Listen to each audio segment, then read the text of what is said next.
Hello dear student, welcome to Suraj sir official में आप सभी का स्वागत है। तो डियर स्टूडेंट, हम लोगों ने अभ्यास 2A को सॉल्व कर लिया था। आज जो है हम लोग अभ्यास 2B को सॉल्व करेंगे। तो चलिए स्टार्ट करते हैं। पहला क्वेश्चन दे रखा है, करा की संख्या रेखा पर अंकित योग तथ्यों को लिखिए। संख्या रेखा को थोड़ा जूम कर लेते हैं। ये डायग्राम दे रखा है और कह रहा है कि इसमें जो योग तथ्यों के नियम है उसको याद कीजिए। सबसे पहले हम लोग 0 से चलना शुरू किए और 4 तक गए हैं तो लिखेंगे 4। उसके बाद प्लस लगा लेंगे और 4 से उठकर 9 तक गए हैं तो आगे 5 कदम चले हैं तो इसलिए लिखेंगे +5 जो कि बराबर 9 के आ जाएगा। ठीक है, चलते हैं अगले क्वेश्चन की तरफ। अगला क्वेश्चन का डायग्राम दे रखा है। इसमें देखिए 0 से हम लोग चलना शुरू करते हैं और 5 तक जाते हैं। फिर उसके बाद 5 से चलना शुरू करते हैं, 11 तक जाते हैं। तो कुल मिलाकर 5 + 6 लिखेंगे तभी तो 11 के बराबर आएगा। ठीक है, तो चलते हैं अगले क्वेश्चन पर। अगला क्वेश्चन है, क्वेश्चन नंबर 2 है, निम्नलिखित तथ्यों को संख्या रेखा पर दिखाइए। तो ये तथ्य दे रखा है 5 + 4 बराबर का 9। तो हम लोग क्या करेंगे, 0 से 5 तक ले जाएंगे, उसके बाद 5 से 4 कदम और आगे तो ये हो जाएगा 9 तक। यानी टोटल हम लोग 0 से 9 तक ले जाएंगे। तो इस तरह से डायग्राम हम लोग क्या करेंगे, बना लेंगे। चलते हैं अगले क्वेश्चन की तरफ। अगला क्वेश्चन है, दूसरा का सेकंड लिखा है 0 + 5। दूसरे का सेकंड लिखा हुआ है 0 + 5 बराबर 5।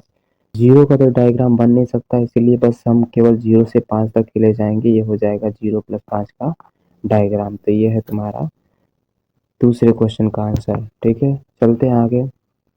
तीसरे क्वेश्चन पर चलते हैं। तीसरा क्वेश्चन लिखा है 2 + 3 + 4 बराबर का 9। यानी कि सबसे पहले हम लोग 2 कदम चलेंगे और उसके बाद 3 कदम चलेंगे और उसके बाद 4 कदम चलेंगे, तब हम लोग 9 पर पहुंच जाएंगे। यानी कि 2 + 3 + 4, यानी कि इस तरह से डायग्राम हम लोग क्या करेंगे, बनाएंगे। तो ये हो गया आपका थर्ड क्वेश्चन पूरा। ठीक है, अगले क्वेश्चन पे चलते हैं। अगला क्वेश्चन लिखा है क्वेश्चन नंबर 3। क्वेश्चन नंबर 3 लिखा है, निम्नलिखित कथनों में रिक्त स्थानों की पूर्ति कीजिए।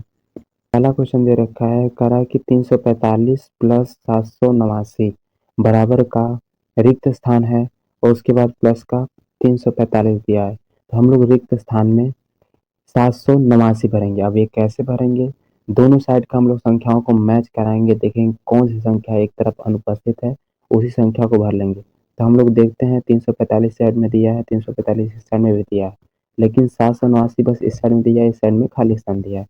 तो इस 789 को हम लोग इसमें भर लेंगे। चलते हैं अगले क्वेश्चन की तरफ। अगला क्वेश्चन लिखा है सेकंड नंबर, कह रहा है 2889 + 0।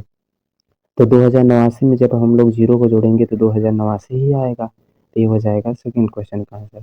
तीसरा क्वेश्चन दिया है, कह रहा है कि 234 और प्लस 456, ये एक ब्रैकेट में बंद कर दिया है, ब्रैकेट के बाहर प्लस 789 दिया हुआ है। तो बराबर में दिया है खाली स्थान, उसके बाद प्लस लगाकर एक ब्रैकेट में लिखा है 456 + 789।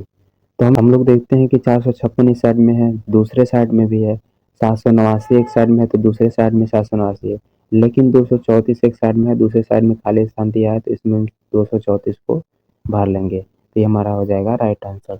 चलते हैं अगले क्वेश्चन की तरफ। अगला क्वेश्चन लिखा है क्वेश्चन नंबर 4। क्वेश्चन नंबर 4 लिखा है, पूर्ण संख्याओं के लिए घटाने की संक्रिया क्रम विनिमय नहीं है, 3 विभिन्न युग्म लेकर इसकी जांच कीजिए। हम लोग उत्तर में लिखेंगे, पूर्ण संख्याओं के लिए घटाने की संक्रिया क्रम विनिमय नहीं होती है। क्यों, इसको हम लोग कैसे दर्शाएंगे, तो इस कुछ उदाहरण के माध्यम से हम लोग इसको दर्शाएंगे। पहला उदाहरण दे रखा है, 5 में से 4 घटाने पर 1 मिलता है, लेकिन 4 में से 5 घटाएंगे तो 1 नहीं मिलेगा बल्कि -1 मिलेगा। ठीक है, अगला उदाहरण दे रखा है, 11 - 9 बराबर का 2 आएगा, जबकि हम लोग 9 में से 11 घटाएंगे तो -2 आएगा। तीसरा ऑप्शन दे रखा है, 20 में से जब 10 घटाएंगे तो ये 10 के बराबर आएगा, जबकि 10 में से 20 को घटाएंगे तो -10 आएगा। ठीक है, तो ये जो है क्रम विनिमय का पालन नहीं करता है, इसलिए हम लोग आगे लिखेंगे कि हम जानते हैं कि छोटी संख्या से बड़ी संख्या घटाई जाए तो पूर्ण संख्या नहीं मिलती है, अतः पूर्ण संख्याओं के लिए घटाने की संक्रिया क्रम विनिमय नहीं है। तो ये थे आज के 4 क्वेश्चन। वीडियो पसंद आए तो लाइक शेयर सब्सक्राइब जरूर करिएगा। मिलते हैं अगले वीडियो में, तब तक के लिए धन्यवाद।